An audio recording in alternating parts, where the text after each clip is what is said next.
Psalm 1 begins, "Blessed is the man that walketh not in the counsel of the ungodly, nor standeth in the way of sinners, nor sitteth in the seat of the scornful. But his delight is in the law of the Lord, and in his law doth he meditate day and night." Let us bow together in prayer. Let us all pray. Almighty God, glorious, holy, majestic, the creator of the universe, the sustainer of all things, and of us, thy people, we bow before thee this morning in holy reverence, praying, O Lord, that thou presence thyself amongst us as we are gathered in thy holy name, in the name of thy Son, the Lord Jesus Christ, our dear Redeemer and Saviour.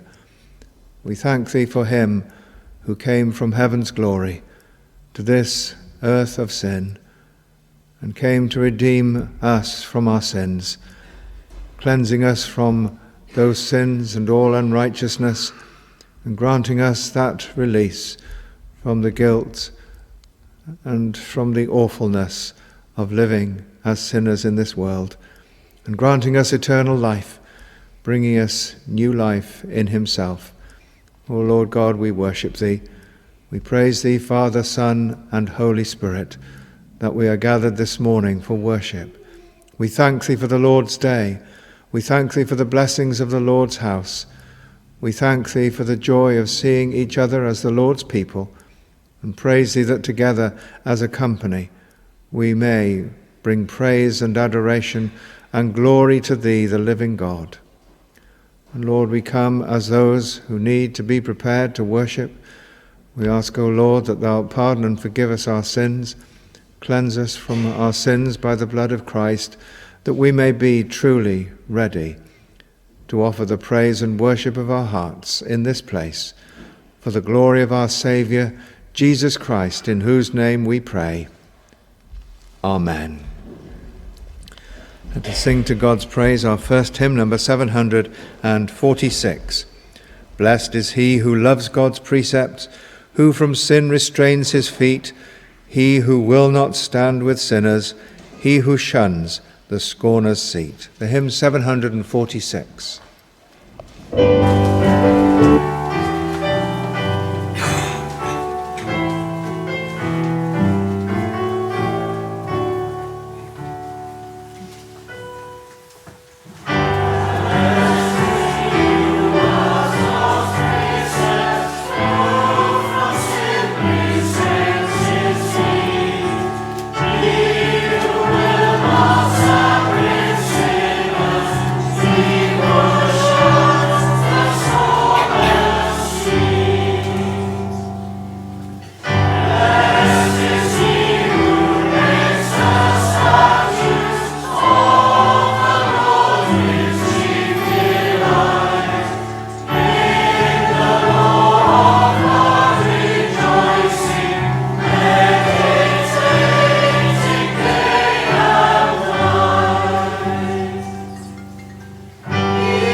We read from God's word as we find it in the Old Testament in the book of Exodus and chapter 31.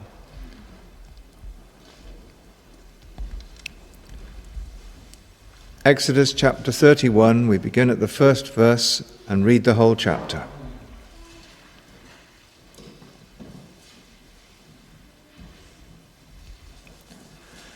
And the Lord spake unto Moses, saying, See, I have called by name Bezaleel, the son of Uri, the son of Hur, of the tribe of Judah, and I have filled him with the Spirit of God, in wisdom, and in understanding, and in knowledge, and in all manner of workmanship, to devise cunning works, to work in gold, and in silver, and in brass, and in cutting of stones, to set them, and in carving of timber, to work in all manner of workmanship.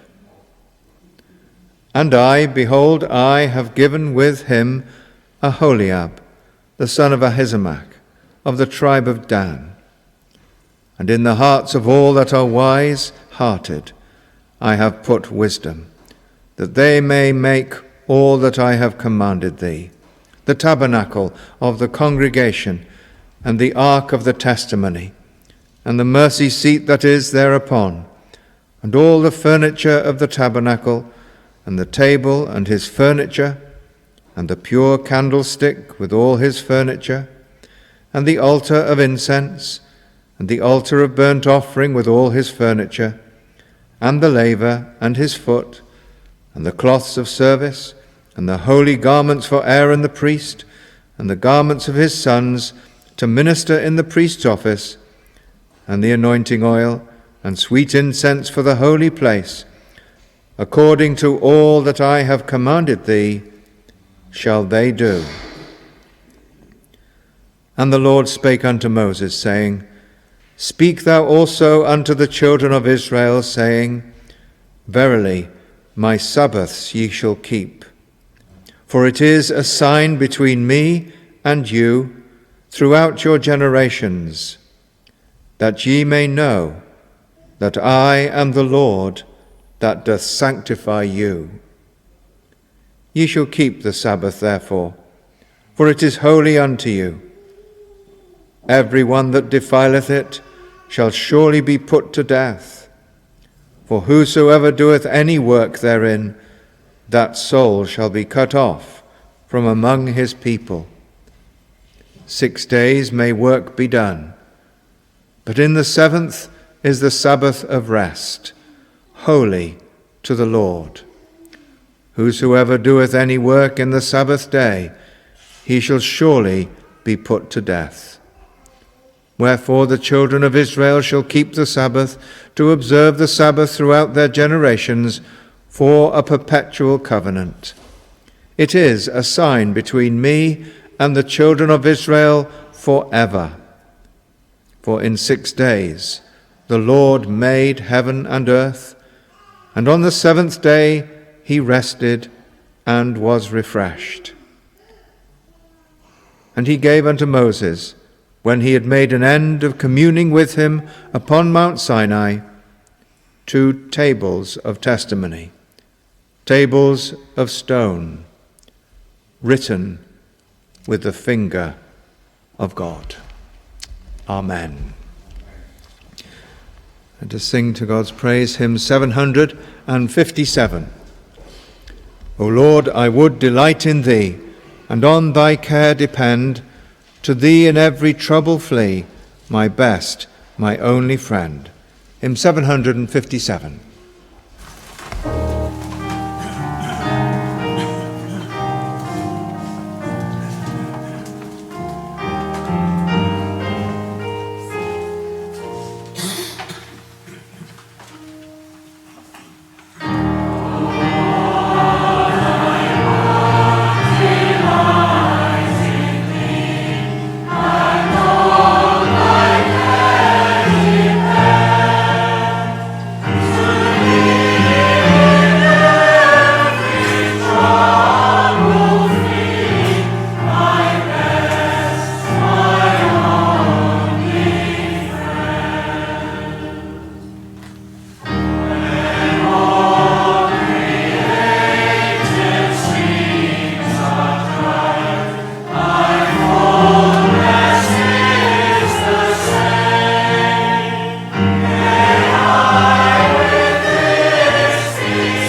Welcome to the morning service. The meetings for the week are detailed on a sheet like this that you can collect on a table by the front door of the church. The services today, morning and evening, are being led by Pastor David Kay of Barnstaple, and we're very grateful to God and for him to come and lead the services with us today. Now we'll remain seated to sing hymn number 284 while the stewards wait upon us for the free will offering. 284, Brethren, let us join to bless Christ the Lord our righteousness.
Now let us join together in prayer. Let us all pray.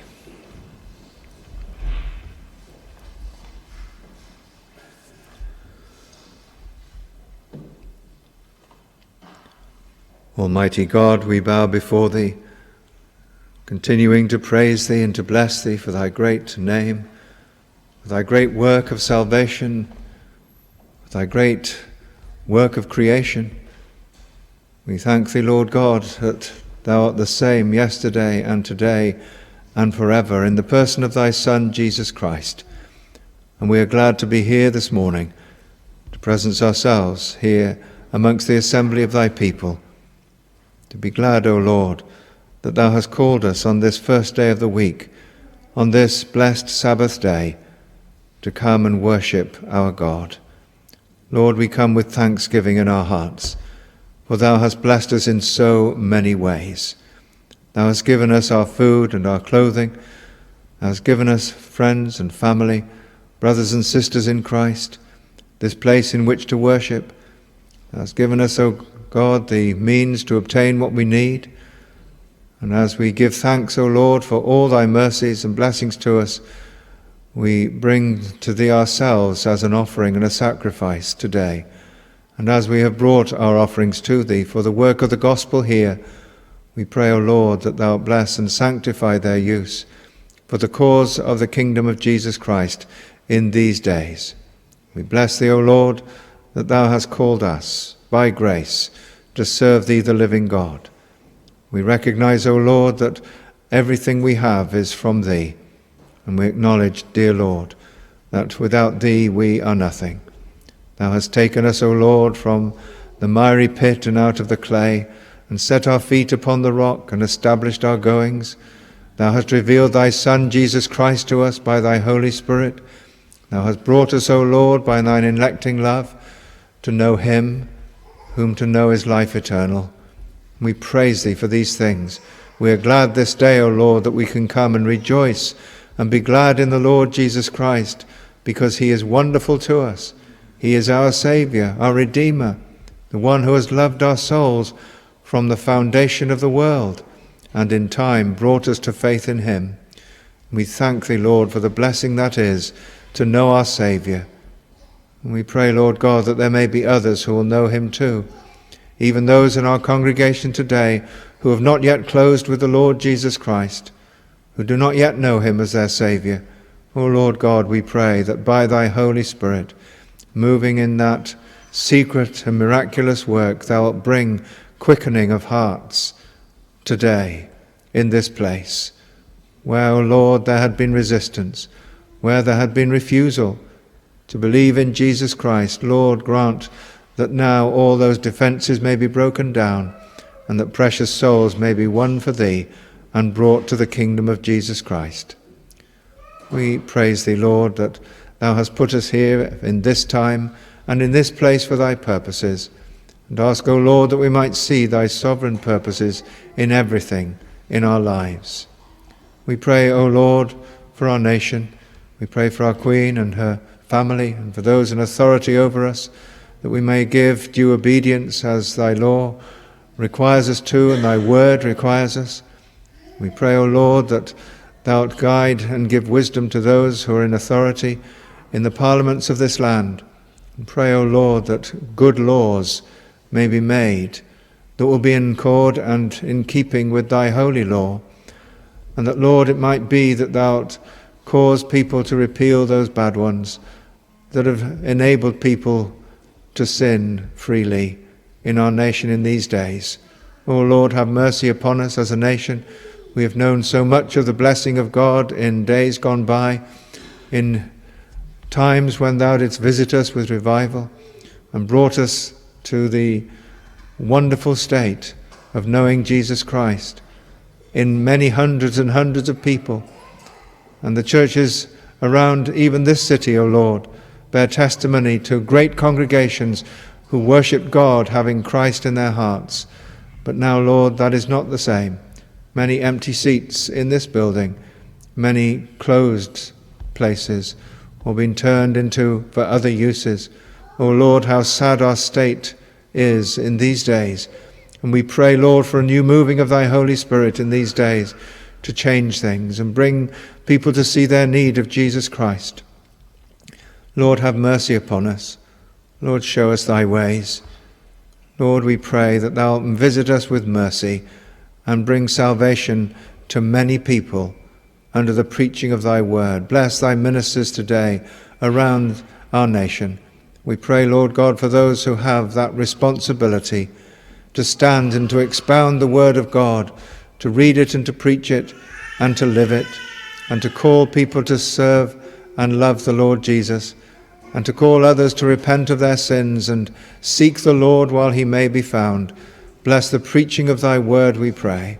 We thank thee for thy word, and ask, O Lord, that thou continue to preserve it, so that men and women and young people may see what it is that God has said in his royal word and obey it. Pray for the children who will meet this afternoon, and pray that thou wilt encourage them, and in Sunday schools all around the nation, pray for the young, O Lord, that they may hear early in their lives of the dear Saviour who came to die for sinners. We pray, O Lord, for the other things that are happening within thy church. We pray for thy people here. We ask that thou bless them and encourage them in the work of witness of the gospel of Jesus Christ. We pray that thou bless and use them and sanctify them for the purposes of God and encourage them. We pray, O Lord, for those amongst this congregation who are sick, and particularly for Pastor Emeritus, and encourage him, O Lord, in the hospital, and may he know thy deep peace in his soul. Bless his family, Lord, who see him sick, and for the church family here who are concerned. And we pray, Lord God, that thou be merciful to Mr. Hyam and encourage him and thy people here. And for others, O Lord, who are unwell and not able to be here today, visit them in their homes, we pray, and grant a measure of healing for them. And we pray for those who mourn, especially those recently bereaved. and those who are sad even this day, and yet in their hearts they are glad to know that their loved ones are safe in the arms of Jesus. O Lord, help us all to be ready, to be prepared to meet thee at thy throne of judgment, and to know thee then, Lord, as our Saviour and Redeemer. Help us to hear thy word today, we ask, O Lord. We are concerned very much that we might be instructed and taught in the way that we should go, that thou wilt guide us with thine eye. Oh, help us, Lord. We need thee so much. We need thee in times now where there is so much temptation, so many diversions away from godliness and holiness. Lord, in our hearts we desire to be a holy people. Help us, O Lord, in this. Help us to have our minds fixed upon the Lord Jesus Christ and his wonder and his loveliness and the blessings that he has brought to us, that we may not only be grateful, but ready to follow him, whatever it costs us. O Lord, grant it, we pray, and that we might know the nearness of our Saviour. Help us to hear his word then this morning, and grant us, O Lord, to leave this place encouraged and challenged and ready to meet whatever challenges face us in this coming week. O help us, Lord. Grant the forgiveness and pardon of all our sins. We ask thy blessing on the ministers of the word here. Pray for the Kaplan Rath this afternoon. Pray, Lord God, for thy servant who will preach, and pray for many to attend and come to hear the gospel. Bless the minister of the church here and encourage him and his officers and the work of the gospel in this place. O Lord God, have mercy in these days and help and encourage them with the work of Jesus Christ, and make him his name known. So hear us in our praying. Sanctify us and bless us, Lord. Help us, we pray. We are in need of thee. We are dependent upon thee. O Lord, we ask these things in and through the powerful and blessed name of Jesus Christ, our Lord and our Saviour. Amen. Let us sing together hymn number 758. O Lord, thy touch hath stirred my soul and caused my heart to love. My quickened mind hath been made whole to seek those things above. The hymn 758.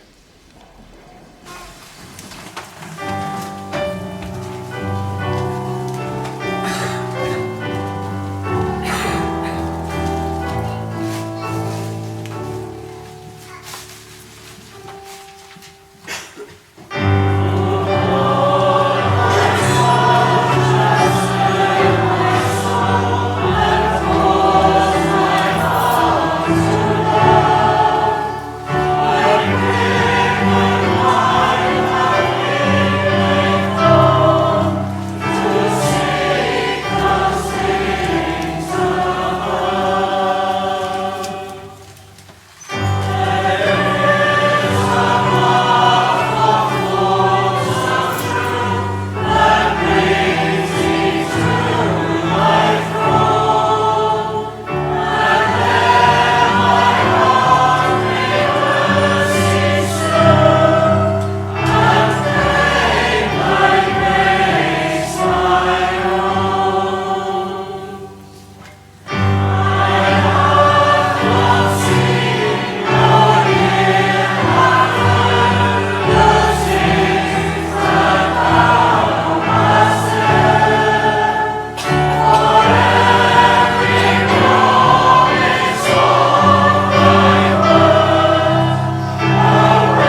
In our Authorized Version Bibles, we have many references to the Lord God with the capitalization of the word Lord. And whenever we see that, we can know that the reference is to the name of God, Jehovah. And in many of those references, Jehovah has another name attached to it. We can know Jehovah Tsidkenu, the Lord my righteousness, Jehovah Nisi, the Lord my banner, and several others like this. But this morning I want to think of a name of God that actually appears in this 31st chapter of the book of Exodus. And it is Jehovah Makadeshem. And you may not have heard that before, but it certainly is there in the scripture in the original Hebrew of verse 13. Speak thou also unto the children of Israel, saying, Verily my Sabbaths ye shall keep, for it is a sign between me and you throughout your generations, that ye may know that I am the Lord, there is Jehovah, that doth sanctify you. Jehovah Makadeshem. There it is, buried in the Hebrew text. You have to take it from me, but it's there. Not shown in our English text. It may be that you have a Bible with a margin, and it's there. Jehovah Makadeshem. I am the Lord that doth sanctify you.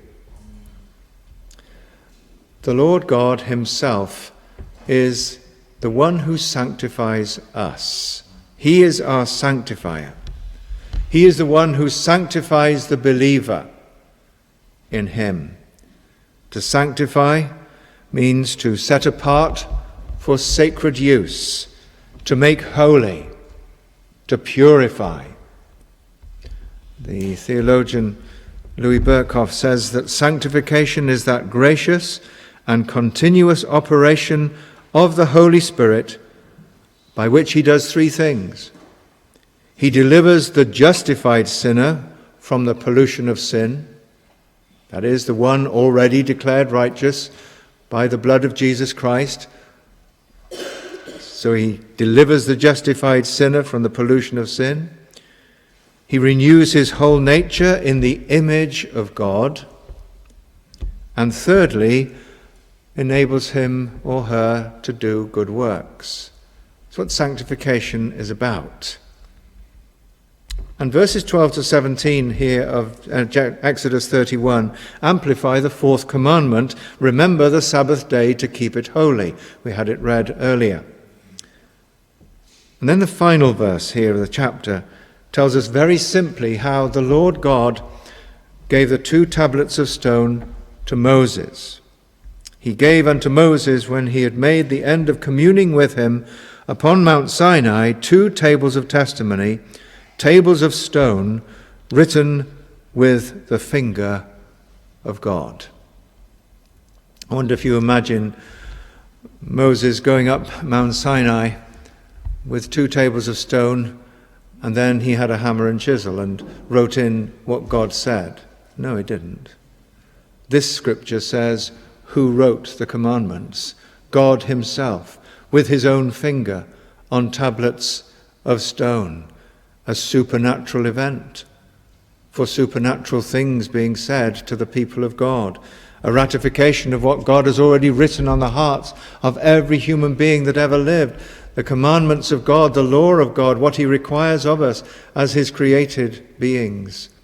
But there they were, written with the finger of God on the stones that had been given to Moses.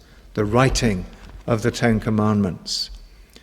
Now in Exodus 31, Moses is drawing to a conclusion of his record of the instructions given to him by the Lord God on Mount Sinai. There were the 10 Commandments, of course, but all the implications of the 10 Commandments, all that flowed from them, the instructions for the tabernacle and the way that people were to live for God's glory and to reflect the image of God in their lives. It's the end of the 40 days and 40 nights here at the end of Exodus 31. Nearly 6 weeks of these regulations given to Moses day after day. And God has been clear and explicit in what he requires of Moses and the Israelites regarding their conduct, what to do, particularly when they worship him. So much is about worship in this Old Testament era. Of course, God would speak to Moses after this, but it would be then from the mercy seat when the tabernacle was then in place. So they were to build this tabernacle in order that God might come down and presence himself with them, to be amongst his people, for them to know it. And to the dedication of the tabernacle came the cloud and the presence of God and the awesomeness of God coming to be amongst his people. They were to approach him then in reverence through the sacrifices. But this work that was to be done must cease one day in 7 until it is complete. And after that, the one day in 7 continues. Have the record of these men who were appointed with great skill and cunning to make the parts of the tabernacle, but they would only work the 6 days in 1 week and then rest on the 7th. And so it's so important to the Lord God that he felt the need, not his need, but the people's need, to be reminded here in verse 13, "Verily my Sabbaths ye shall keep, for it is a sign between me and you throughout your generations, that ye may know that I am the Lord your God that doth sanctify you. Ye shall keep the Sabbath therefore, for it is holy to you." So the word verily here is very important. It can mean nevertheless. It can mean but. And God is saying, yes, I require your obedience. Build the tabernacle. It's a sign of holiness. But you are not to set aside one sign of holiness, that is the Sabbath, for another sign of holiness, that is the building of the tabernacle. And the purpose of keeping the Sabbath is this, that it's a sign. And signs come in all shapes and sizes. We're used to seeing signs all around us, signs that point us the right way, give information, give us warnings, tells us how to get to our desired destination, sometimes even telling us the distance. And events can be signs. You know of the red sky at night and the red sky in the morning. A red face can be a sign of embarrassment or too long in the sunshine. Signs in a public building point you to the department that you want to visit. We know what signs are. And the Lord's Day, the Christian Sabbath, is a physical sign to a spiritual reality. When Israel and the Church of the Lord Jesus Christ keep the Sabbath day holy, they are clearly showing that Jehovah Jesus is their God and that he has set them apart to sanctify him, and they are set apart to be a holy people with holiness as their distinguishing character. Now, my dear brothers and sisters, we have witnessed a wholesale decline in our society in almost every department. One of the reasons is this, that when the public worship of Almighty God and the keeping of his day is neglected, then a society, any society, will soon be secularized. We have seen it, haven't we? The worldliness and the wickedness of our public institutions, of our government, and even of the professing church has a direct relationship to the abandonment of the keeping of the Sabbath day. The Lord's Day has a divine basis. We have it here in the Scripture. It's not Old Testament to be left to one side. It is an abiding principle for the people of God. Keep the Sabbath day holy, this day for God. When God ceases to be recognized, when he is worshipped and only in a superficial way, not even the way that the Scriptures appoint for us, then the day itself has no longer any significance. Oh yes, there was that sincere campaign 25, 30 years ago, Keep Sunday Special. But the rot had set in by then. It was almost a last stand. And things just went on from there, down and down and down. Society had given up the Lord's Day to follow intellectual pleasures, physical pleasures, sporting pleasures. And the consequence is that God has been given up by the people of our land, and the worship of God is almost absent. Some of you perhaps were delayed today because there's an event in the city on the Lord's Day. So many things happening on the Lord's Day that are nothing to do with worship of the living God. And our society now suffers because of it. It's a self-destruct mechanism. Someone has said that the Sabbath is the main pillar in the temple of God, and if that pillar comes down, then the whole fabric of spiritual life comes down with it. Now this was the context then, this is why I'm getting to this name. The context of this name, Jehovah Makadeshem, the Lord himself had set his people apart to be a holy people, with holiness as their distinguishing character, that they are known as a holy people, not to show off, not to be set apart in the sense that other people think you're more holier than I. No, not that. But to be holy to himself. And for us as Christians, the same principle is true, and that is to be sanctified, to be made holy. It isn't automatic. It doesn't just happen when you're converted. Jehovah Makadeshem is the one who sanctifies us. Let me explain how it happens. We first need to ask why it should be. Why should he want to sanctify us, make us holy? The one who has given his image to us must of necessity see his image in us. That's what being sanctified is, to become more like the Lord Jesus Christ, how we appear, how we are. So we need to remind ourselves of what it is to be sanctified as a believer in the Lord Jesus Christ. How are we sanctified? Is it all about us, or is it all about God? Are we passive, or are we active in sanctification?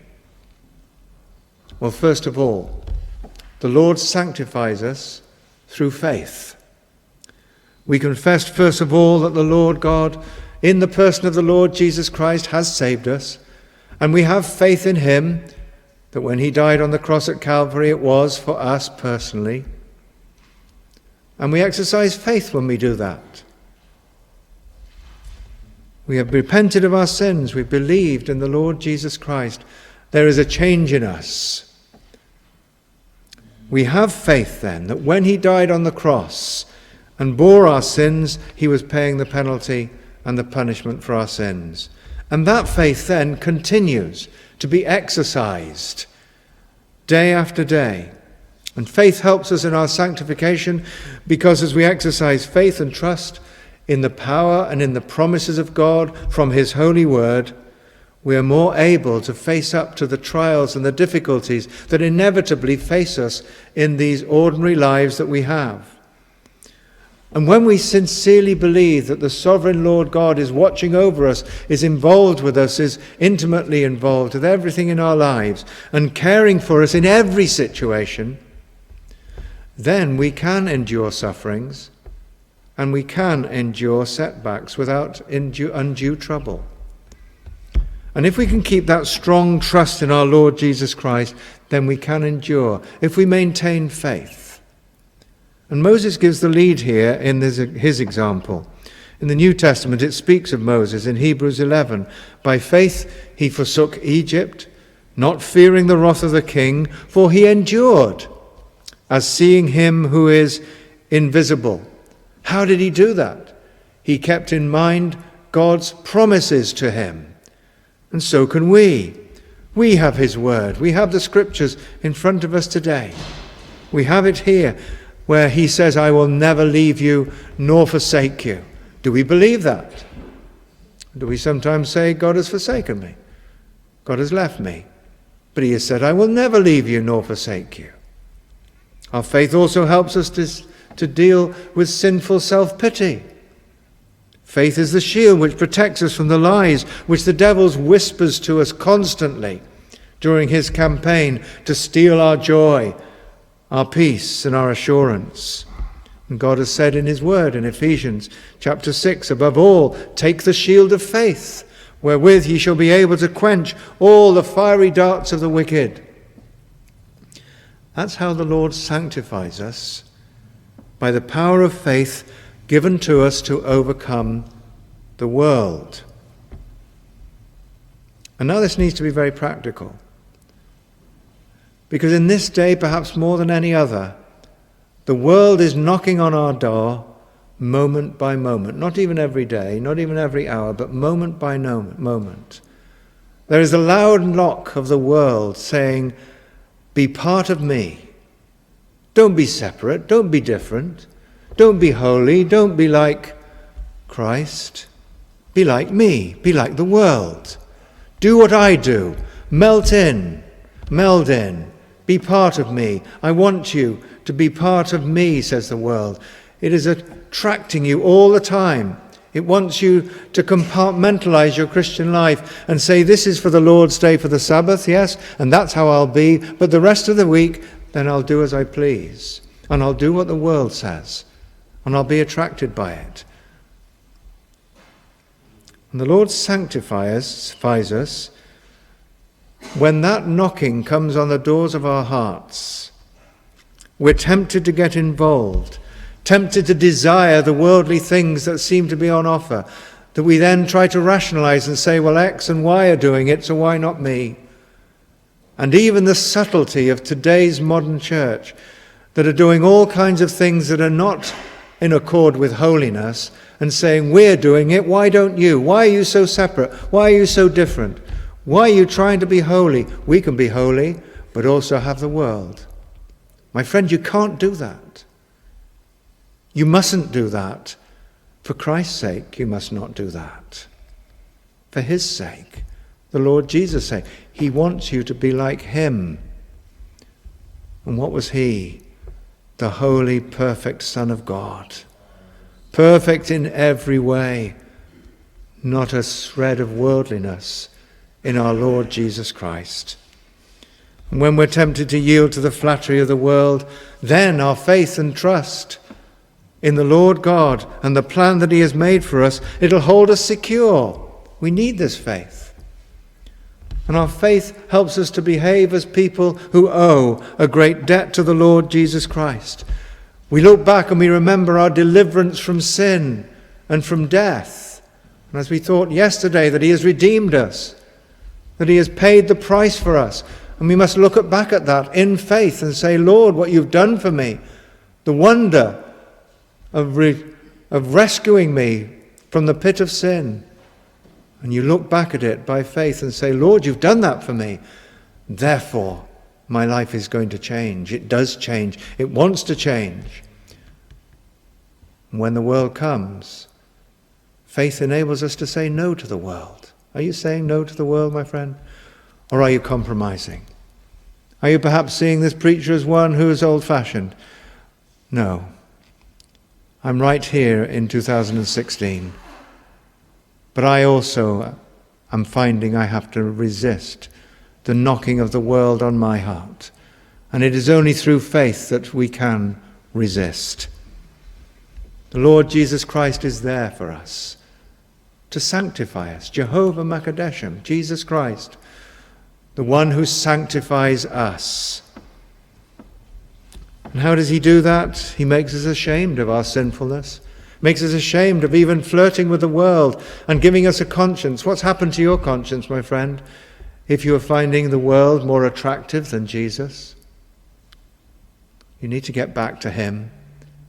Go to your own place and on your knees ask him to forgive you for flirting with the world, playing with it, receiving it into your heart.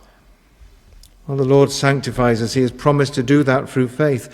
Even trials and sufferings will enable us to know more of him, the Lord who will have us to be holy, to bring us to faith and trust into action.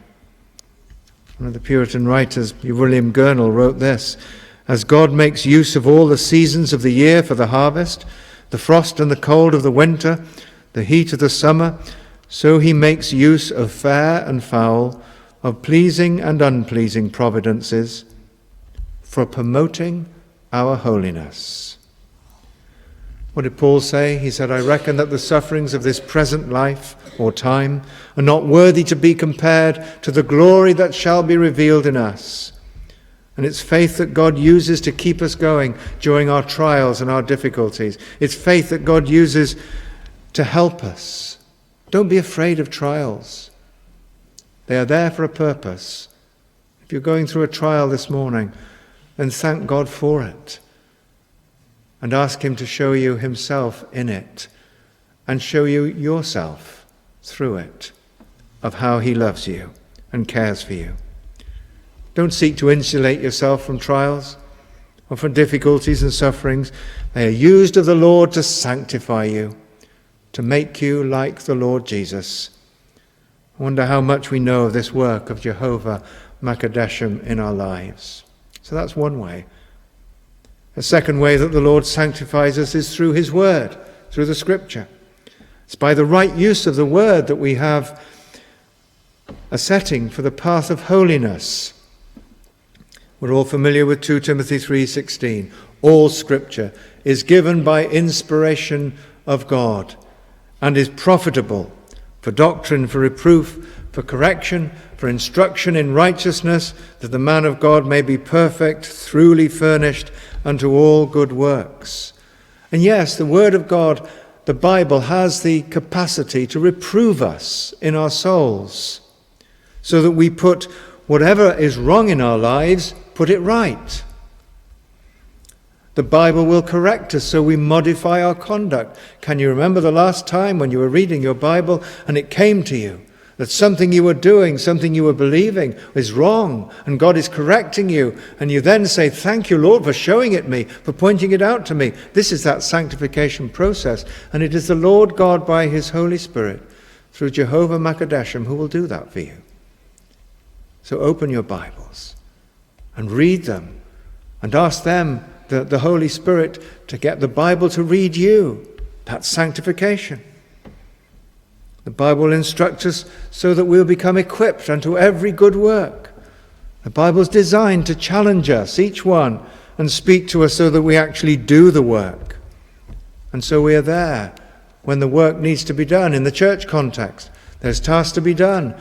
And Jehovah Makadeshem, he gives us that desire to be like the Lord Jesus Christ and sanctifies us through his word and says, come and do what the Lord would have you to do here. There are tasks to be done. There is outreach. There are works in the church. And what is it then that keeps us away from when the means of grace are being preached? We find other things that we're doing, perhaps some of them legitimate things. But in the sanctification of our souls, the Lord God corrects us and says, this is where we should be. Notice how this text works. We're not passive in sanctification. The Lord sanctifies us, yes, by giving us his word. But it is we, the believers, who put right the wrong in our lives, who modify our conduct and do God's work according to his instructions. And yes, God's word, including that word that is preached from the pulpit, is designed to challenge and to apply itself to us. Oh, the Bible's full of instruction, speaking strongly about conduct, about our habits and about our errors. And he seeks to correct us in sanctification. The Bible is a means of sanctification as it challenges our souls and provokes us and exhorts us to do certain things for the Lord, and then shows us ourselves. And we need to be sensitive to God's word. Don't ever treat it lightly. It'll quicken us. It'll speak to us about our duties. I wonder if this is how your Bible works for you, my friend. Jehovah Makadeshem is the one who sanctifies you, yes, through his word. The Lord Jesus Christ is the living word, and he leads us to follow him in his holy life. There's a third way of sanctification. from the scriptures here.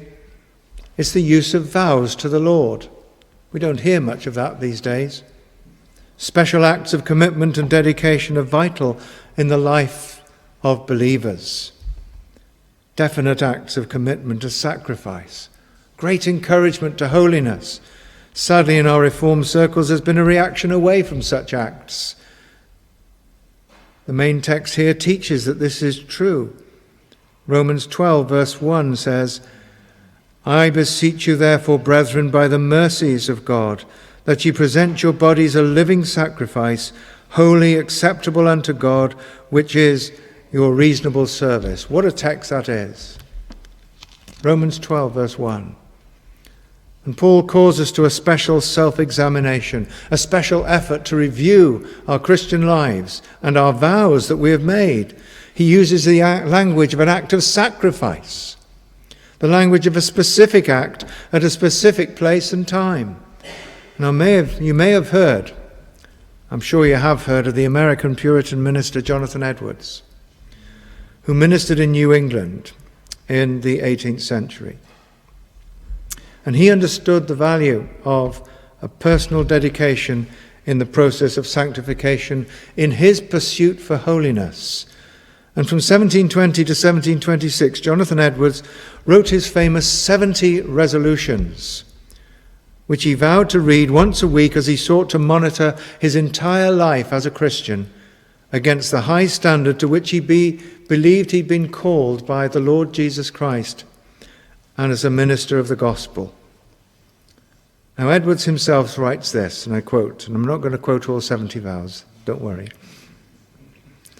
He says, being sensible that I am unable to do anything without God's help, I do humbly entreat him, by his grace, to enable me to keep these resolutions so far as they are agreeable to his will for Christ's sake. Now, here's a handful of his resolutions. His number one was resolved that I will do whatsoever I think to be most to the glory of God and to my own good and profit and pleasure in the whole of my life, without any consideration of the time, whether now or never so many myriads of ages hence. Resolved never to do any manner of thing, whether in soul or body, less or more, but what tends to the glory of God. Resolved never to lose one moment of time, but to improve it in the most profitable way that I can. Number 6, resolved to live with all my might while I live. Number 21, resolved never to do anything which, if I should see in another person, I should count a just occasion to despise him for, or to think any way more meanly of him. Resolved to study the Scriptures so steadily, constantly, and frequently, as that I may find and plainly perceive myself to grow in the knowledge of the same. Resolved, number 33, to do always what I can towards making, maintaining, and preserving peace, when it can be done without an overbalancing detriment to other respects. Resolved to ask myself at the end of every day, week, month, and year, wherein I could possibly in any respect have done better. And number 52 is an interesting one. I frequently hear persons in old age saying how they would live if they were to live their lives over again. Resolved that I will live just so as I can think I shall wish I had done, supposing I live to old age. Another one, resolved to improve every opportunity when I am in the best and happiest frame of mind, to cast and venture my soul on the Lord Jesus Christ, to trust and confide in him, and consecrate myself wholly to him, that from this I may have assurance of my safety, knowing that I confide in my Redeemer. And then one more. Let there be something, this is number 70, the last one. Let there be something of benevolence in all that I speak. And he's written a date, August the 17th, 1723. I wonder if we ever make vows like this. Perhaps we keep a diary or a journal and then say to the Lord what we believe is right, to resolve ourselves in holiness and righteousness. I think that most of us just drift along in our Christian lives with only general aspirations, perhaps to live better for the Lord if we can. Perhaps we can make our own lists, take ourselves in hand and say, Lord God, you are Jehovah Makadeshem, the one who sanctifies me. How then can I put this in place? How can I cooperate with the Lord God, Jehovah Makadeshem, the God who sanctifies me? Well, one more. God sanctifies us in the area of mortification of our sins. Mortifying means putting to death. It means the constant battle of engaging with and destroying our sinful ways. It's the contradicting or the rejecting of the temptations of the devil, together with the lifestyles and the fashions and the allurements of the world. God in his word directs us, Romans 6 verse 12, let not sin therefore reign in your mortal body, that ye should obey it in the lusts thereof. Neither yield ye your members as instruments of unrighteousness unto sin, but yield yourselves to God, as those that are alive from the dead, and your members as instruments of righteousness unto God. In Romans 8 he says, if ye live after the flesh, ye shall die. But if ye through the Spirit do mortify the deeds of the body, ye shall live. Having therefore these promises, says Paul in 2 Corinthians 7, let us cleanse ourselves from all filthiness of the flesh and spirit, perfecting holiness in the fear of God. Now, while we can look at this name, Jehovah Makadeshem, we can rejoice in the fact that God himself sanctifies us in the indwelling and remaining sin. In the matter of that, we must carry out ourselves the execution of those sins. It's something for us to do, clearly praying to the Lord who is most high for his powerful help. The Lord Jesus sanctifies our wills, so that we live throughout our lives in thoughtful and intelligent and active opposition to worldliness and to worldly lusts, to say no to them, as we said before. Yes, we have a battle on to fight. Constant hostilities and resistance to the desires of the flesh. Do you know of this struggle? If you don't, are you really a Christian? The real Christian knows this struggle. The real Christian knows of this sanctification process going on inside, sometimes, and it hurts. The real Christian is aware of the things that are going to pull him down, pull him away from Christ, to take away his joy and his assurance, the things of the world and the things of the flesh. The real Christian knows these things because holiness is Christ-likeness. What did the Lord Jesus come to do? He said he came to destroy sin. Why then do we still play with it?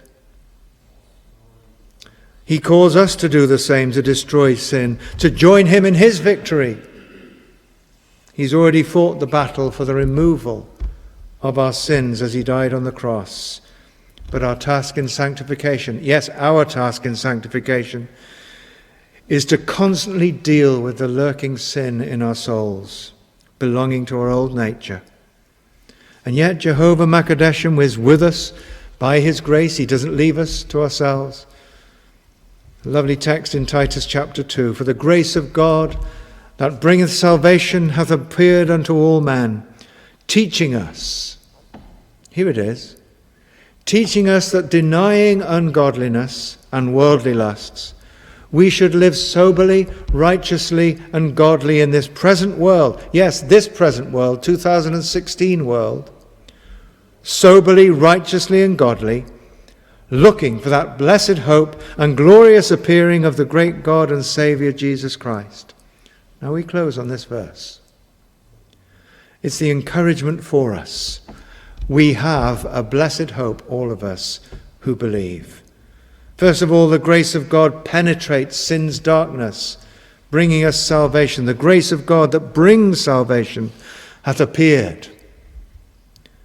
Secondly, the grace of God provides instruction for the Christian life, teaching us that denying ungodliness and worldly lust, we should live soberly, righteously and godly in this present world. Holiness is not an experience that we have. Holiness is the keeping of God's law. It is persevering obedience. Thirdly, the grace of God prepares us for Christ's appearance, looking for that blessed hope and glorious appearing of our God, great God and Saviour Jesus Christ. And this is why we should always be so careful about sanctification. Paul Rees, an evangelist, said, "The trouble with too many Christians is that they are more concerned about their doctrine of holiness than they are about being clothed with the beauty of Christ's purity." Clothed with his purity.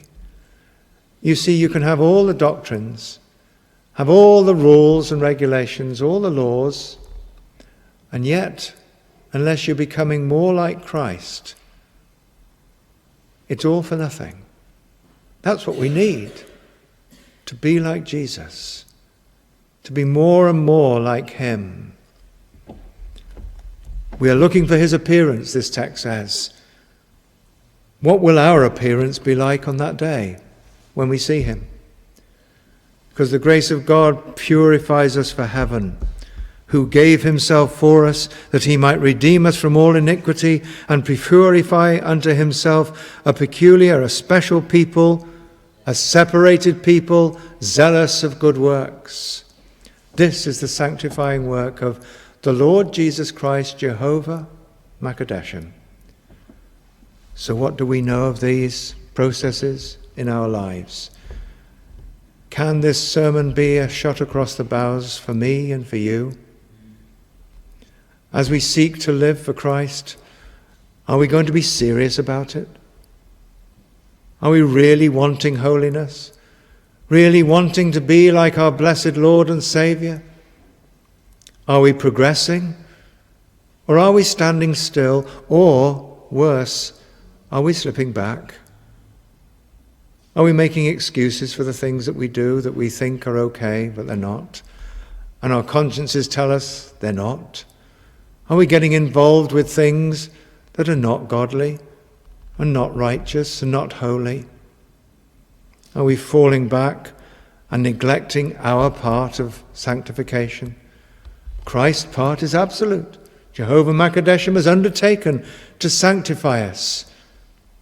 But our part, what are we doing? Oh, my brothers and sisters, may we know this ongoing work of the Lord Jesus Christ sanctifying us and making us new in our lives through the work of Jehovah Makadeshem, the Lord who sanctifies us, the Lord who sanctifies his beloved people, because that's what we are. He loves us and wants us to be like him. Let us do everything that cooperates with his Holy Spirit in this work of sanctification for his name's sake. Amen. Let's pray together.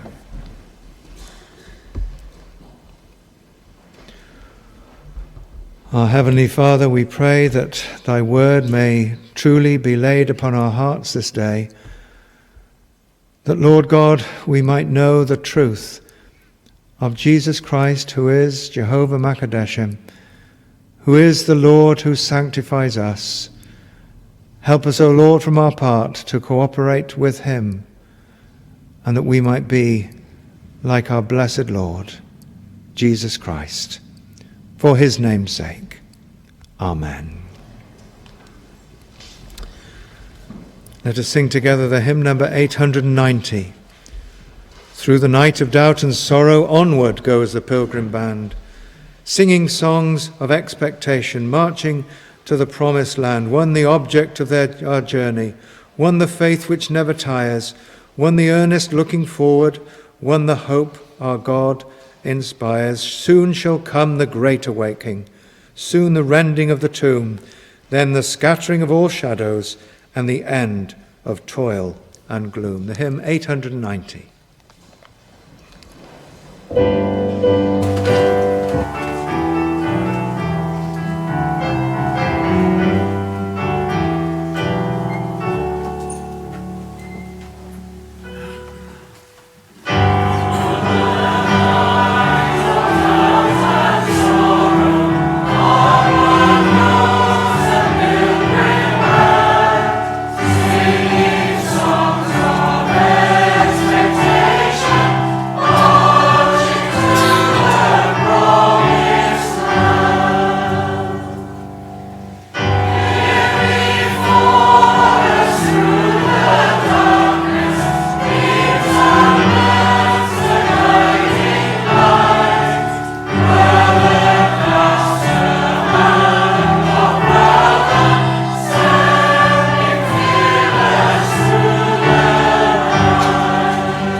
The grace of our Lord Jesus Christ, and the love of God, and the communion of the Holy Spirit be with you all. Amen.